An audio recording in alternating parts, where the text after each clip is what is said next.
On October 14, 1962, a U.S. spy plane discovered the Soviet Union was constructing missile launching sites on the island of Cuba, just 90 miles off the coast of Florida.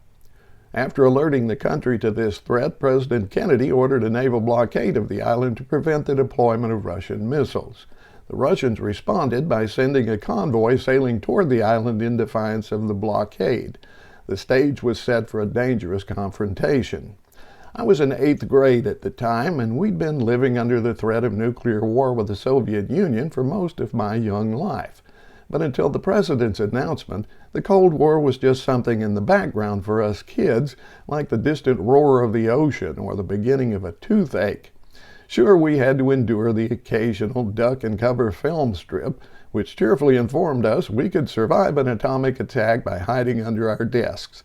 But the prospect of instant annihilation was no more real to us than the boogeyman. The big concern locally was what would happen if an attack warning came while the kids were in school. The powers that were decided the buses would not run and parents should not cause a traffic jam by trying to pick up their kids. Students should simply walk home. Why it was better for the kids to be caught in the open by an atomic explosion rather than sheltering under their desks inside a brick building was not explained or questioned. Kids who lived too far to walk were told to go home with friends. Apparently, the unpopular or smelly kids would have to remain at school under their desks. The practice day arrived, and my brother and I marched home like always, stopping briefly at City News to pick up a fresh supply of comic books just in case we were forced inside by nuclear winter. Meanwhile, President Kennedy agreed to remove the missiles the U.S. had secretly placed in Turkey and to never again attempt to invade the island. In return, the Russian ships turned back and the missile sites in Cuba were disassembled. After 13 fearful days, the crisis was over. What's really disheartening to me is after all these years, kids are still hiding under desks and in cloakrooms from a threat that's far more real than the specter of nuclear annihilation my generation endured. School shootings happen on such a regular basis, we hardly even register them anymore.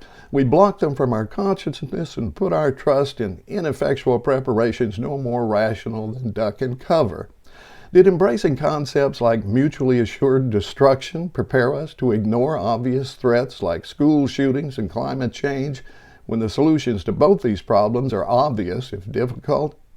Maybe so, because something is holding us back, and whatever it is certainly not rational. That's history as I saw it. Please join me in the days and weeks to come as I cast my line into the cave pool of my memory and see what I can reel in.